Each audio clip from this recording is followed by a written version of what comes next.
द्वादश ज्योतिर्लिंगों की कथा। प्रथम ज्योतिर्लिंग श्री सोमनाथ। बोलिए श्री सोमनाथ भगवान की जय।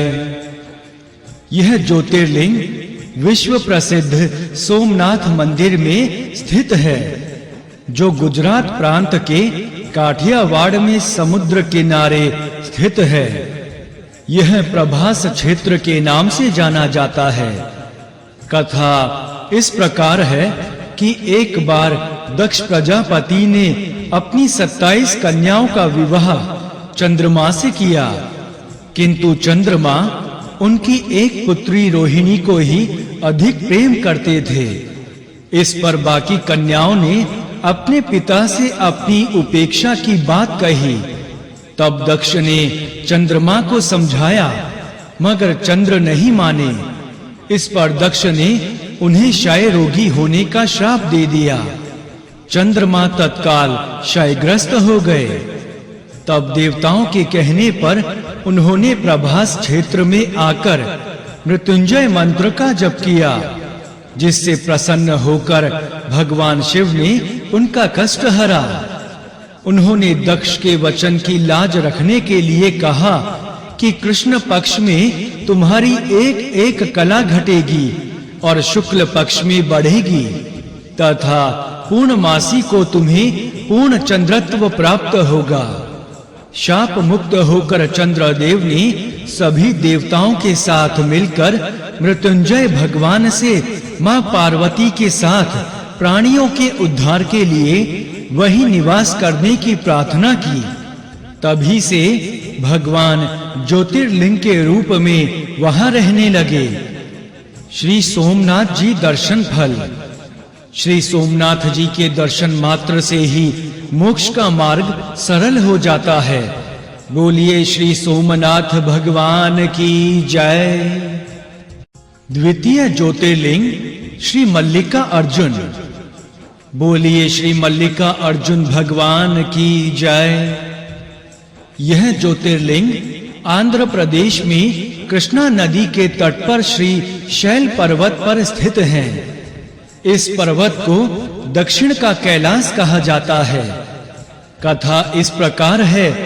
एक बार शिवपुत्र श्री गणेश और कार्तिकेय में इस बात को लेकर झगड़ा हो गया कि पहले किसका विवाह हो।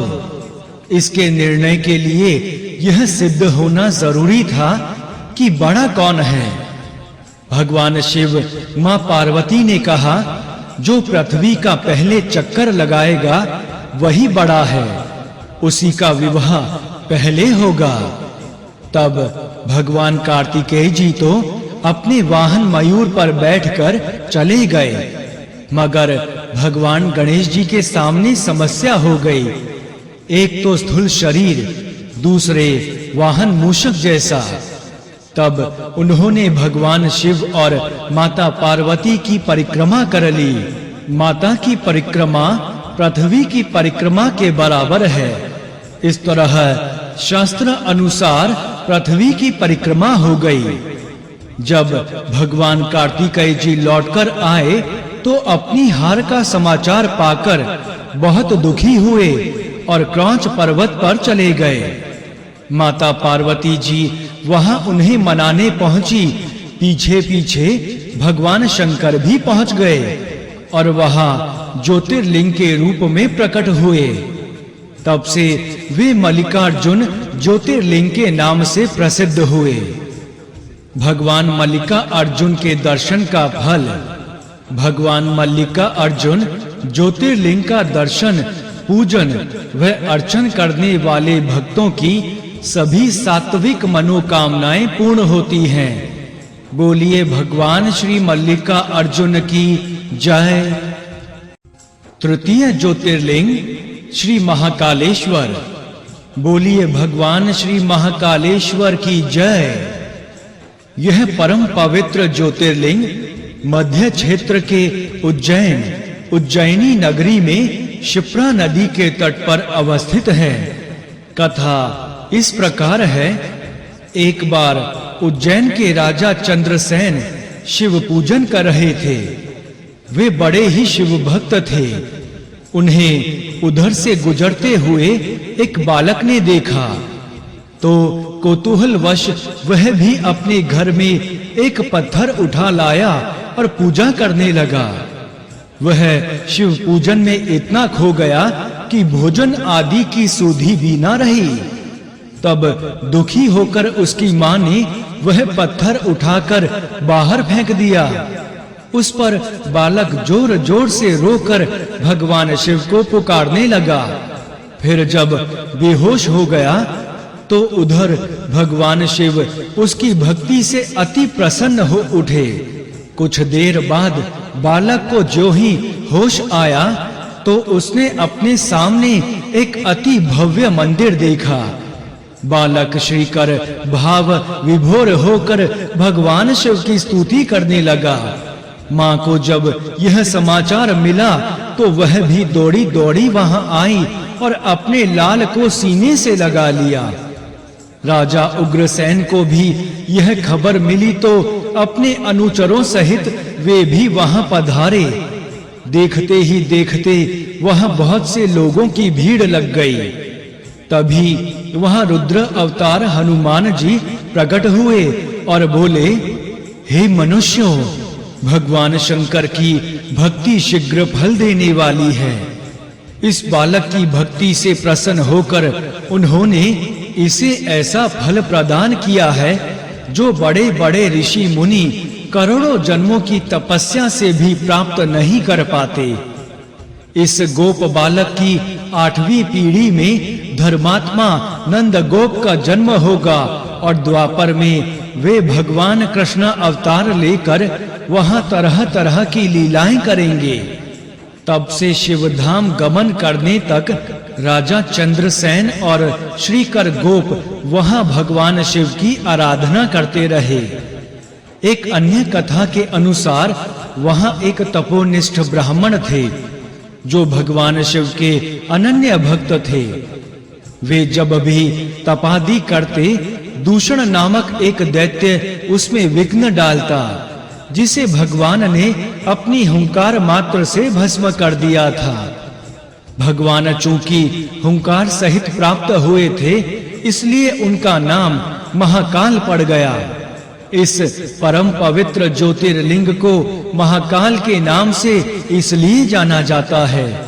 भगवान श्री महाकाल दर्शन फल, इसके दर्शन से प्राणी मोक्ष का अधिकारी हो जाता है। बोलिए भगवान श्री महाकालेश्वर की जय।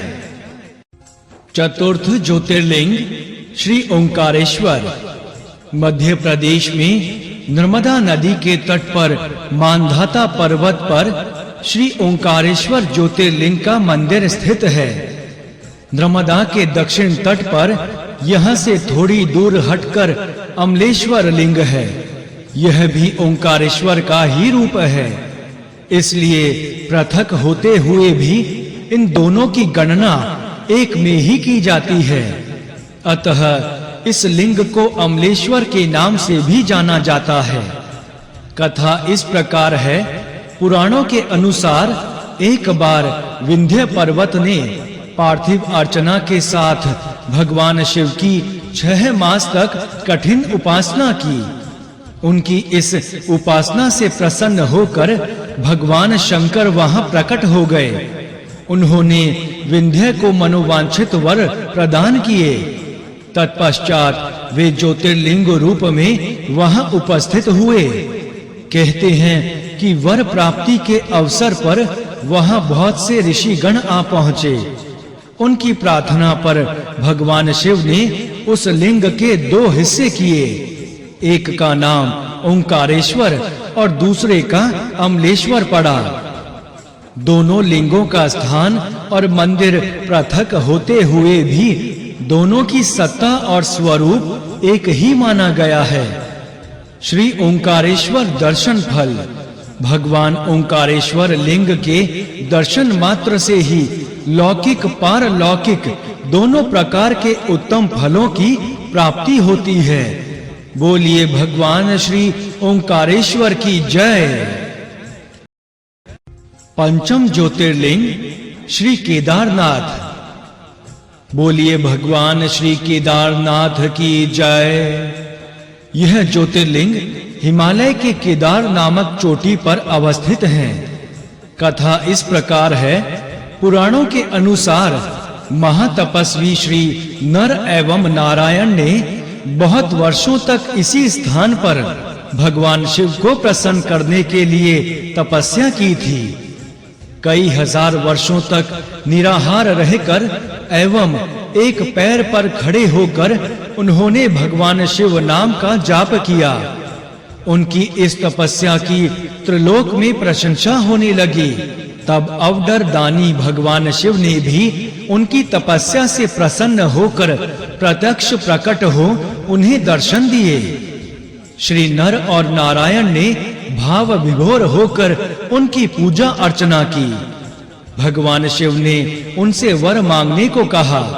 तब उन्होंने उनसे सदा सदा के लिए अपने स्वरूप को वहां स्थापित करने की प्रार्थना की, ताकि उस स्थान पर आकर उनके दर्शन करने वालों को भगवान की अविनाशिनी भक्ति प्राप्त हो।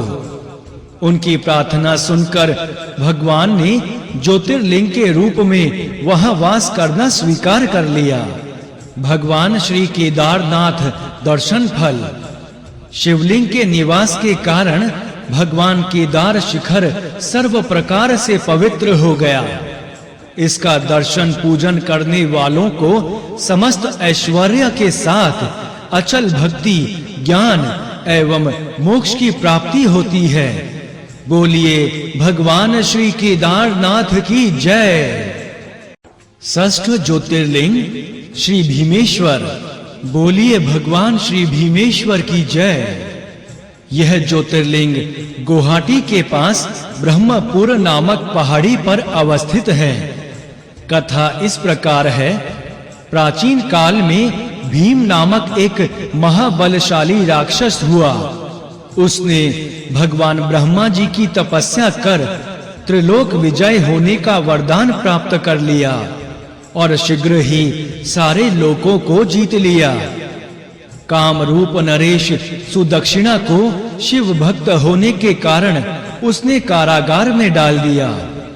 इधर देवता भटकते हुए भगवान शिव की शरण में गए तो भगवान शिव ने उन्हें आश्वासन दिया कि वे अपने भक्त को बंदी बनाने वाले का विनाश करेंगे।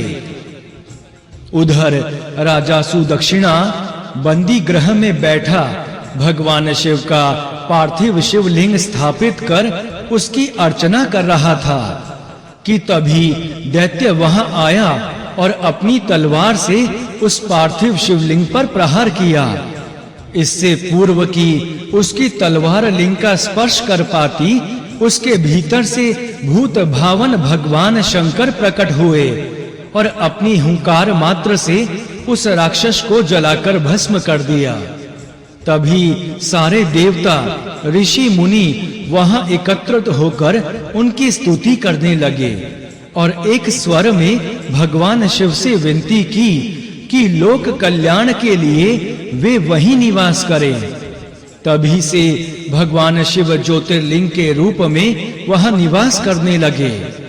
भीम का वध करने के कारण उनके इस ज्योतिर्लिंग को भीमेश्वर के नाम से ख्याति प्राप्त है। भगवान श्री भीमेश्वर दर्शन फल। इस ज्योतिर्लिंग के दर्शन से भक्तों की सभी मनोकामनाएं पूर्ण होती हैं। बोलिए श्री भीमेश्वर भगवान की जय। सप्तम ज्योतिर्लिंग श्री विश्वेश्वर। बोलिए भगवान श्री विश्वेश्वर की जय। यह ज्योतिर्लिंग उत्तर भारत की प्रसिद्ध नगरी काशी में स्थित है। इस नगरी का प्रलय काल में भी लोप नहीं होता। इस ज्योतिर्लिंग के दर्शन का पुराणों में विशेष महत्व बताया गया है।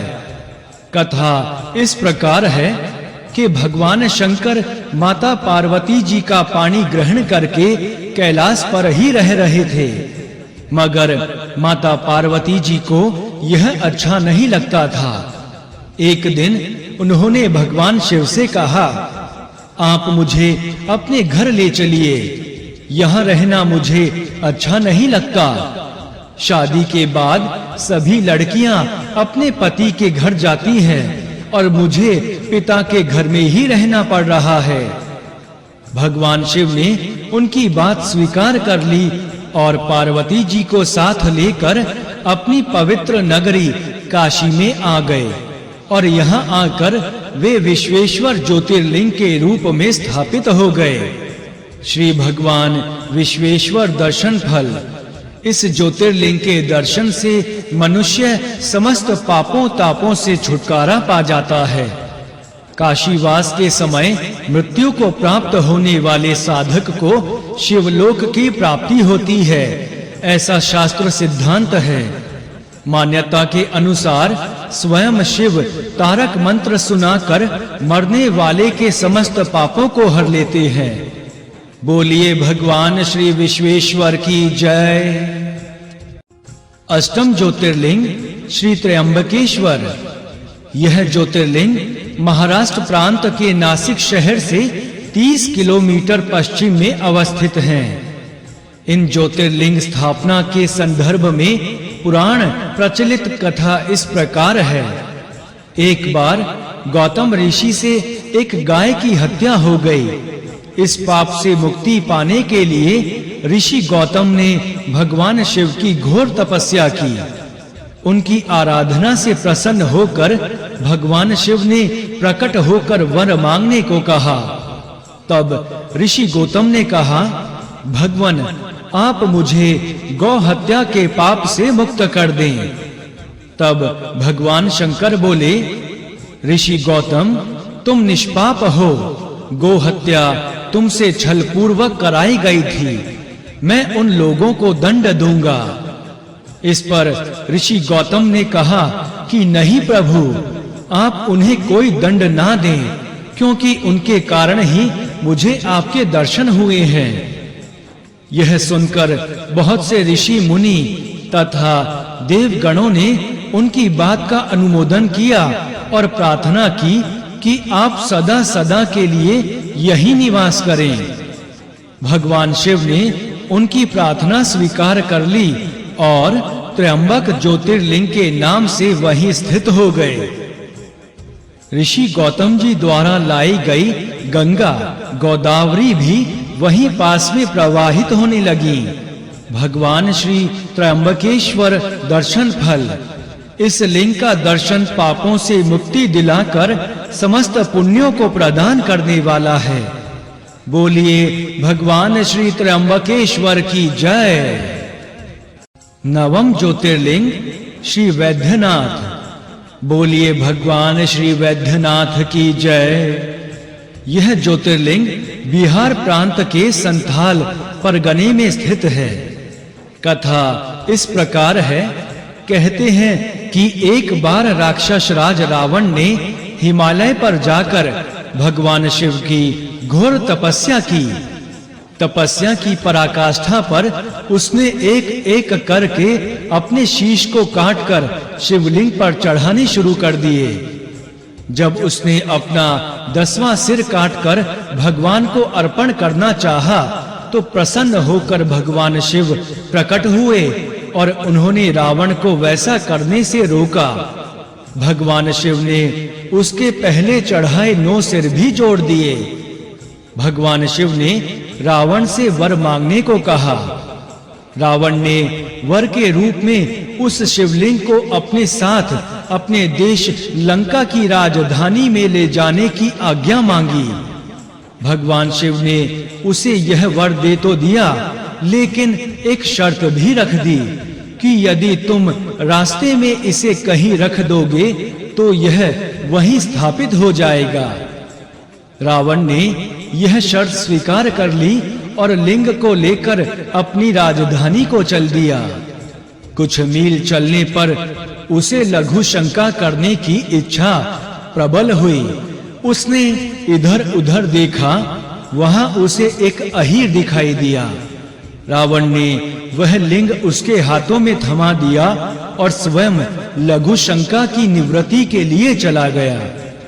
अहीर के हाथ में आते ही शिवलिंग भारी हो गया उसने काफी प्रयास किया कि वह शिवलिंग को जमीन पर ना रखे, लेकिन जब उठा पाना असहनीय हो गया तो घबराकर उस अहीर ने वह लिंग वहीं पृथ्वी पर रख दिया। जब लौटकर रावण आया तो उसे ना उठा पाया। इस प्रकार वह लिंग सदा सदा के लिए वहीं स्थापित हो गया। बाद में रावण ने उस पर अपने अंगूठे से निशान लगाया और दुखी मन से लंका को लौट गया। यही लिंग श्री वैद्यनाथ के नाम से प्रसिद्ध है। भगवान श्री वैद्यनाथ दर्शन फल। पुराणों में बताया गया है कि जो मनुष्य इस ज्योतिर्लिंग का दर्शन करता है उसे अपने सब पापों से छुटकारा मिल जाता है। फल स्वरूप ईर्ष्या, द्वेष, क्रोध आदि विकारों का उसमें पूर्णतः अभाव हो जाता है।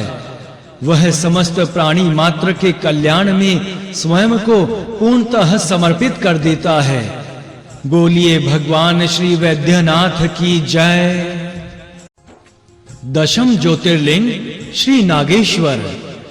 बोलिए भगवान श्री नागेश्वर की जय। भगवान शिव का यह प्रसिद्ध ज्योतिर्लिंग गुजरात प्रांत में श्री द्वारकापुरी से लगभग 17 मील की दूरी पर स्थित है। कथा इस प्रकार है, एक बड़ा ही धर्मात्मा और सदाचारी वैश्य था, जो भगवान शिव का अनन्य भक्त था। सोते जागते, उठते बैठते, खाते पीते वह भगवान की शिव भक्ति शिवार्चन में लीन रहता था। उसी स्थान पर एक राक्षस रहा करता था, जो उसे शिवार्चना करते देख क्रोधित होकर उसका अहित करने की बात सोचता रहता था। एक बार नौका द्वारा सुप्रिय दूसरे नगर को जा रहा था कि दारुक नामक उस दैत्य ने उसकी नौका पर हमला करके वैश्य सहित सभी यात्रियों को पकड़ लिया तथा अपनी गुफा में ले जाकर कैद कर दिया। वहां भी वैश्य का विश्वास डिगा नहीं। वह वहां दूसरे बंदियों को भी आश्वासन देता कि भगवान शिव हमारी रक्षा अवश्य ही करेंगे। जब सभी भगवान शिव की स्तुति करने लगे तो राक्षस बौखला गया। उसने अपने अनुचरों को सभी बंदियों की हत्या करने का आदेश दे दिया। वे कुछ कर पाते उससे पूर्व ही उस बंदी गृह में भगवान शिव एक ऊंचे स्थान पर चमकते हुए सिंहासन पर स्थित होकर शिवलिंग के रूप में प्रकट हो गए। सुप्रिया को अपने दर्शन देकर उन्होंने उसे अपना पाशुपत अस्त्र भी प्रदान किया, जिसकी सहायता से उसने दारुक व उसके अनुचरों का वध कर दिया। तत्पश्चात वह शिवधाम को गमन कर गया। भगवान श्री नागेश्वर दर्शन फल। इनके दर्शन की शास्त्रों में बड़ी महिमा बताई गई है। दर्शन करने वाले मनुष्य सभी सुखों का भोग करके अंत में शिव के परम धाम को गमन करते हैं। बोलिए भगवान श्री नागेश्वर की जय। एकादश ज्योतिर्लिंग श्री सेतुबंध रामेश्वरम। बोलिए भगवान श्री सेतुबंध रामेश्वरम की जय। इन ज्योतिर्लिंग की स्थापना मर्यादा पुरुषोत्तम भगवान श्री राम ने की थी। यहाँ कुछ बातें जानने योग्य हैं।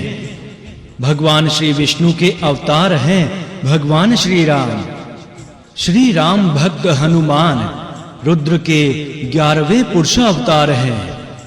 शिव भक्त है रावण। उसने भगवान रुद्र के समक्ष भी अपने अभिमान का प्रदर्शन किया था। अपने इष्ट को अपनी सभा में वह पहचान नहीं पाया। उसने उनका अपमान करना चाहा। परिणाम स्वरूप लंका जलकर राख हो गई। शिव भक्त श्री राम से युद्ध ठान लिया। राक्षसों का संहार हुआ। सेतु बंधन से पूर्व विजय प्राप्ति के लिए श्री राम ने रामेश्वरम की स्थापना की थी। कथा इस प्रकार है, लंका पर चढ़ाई करते समय भगवान श्री रामचंद्र जी ने समुद्र तट की बालू का शिवलिंग बनाकर पूजन किया था। तथा भगवान शिव से रावण पर विजय का वर मांगा था।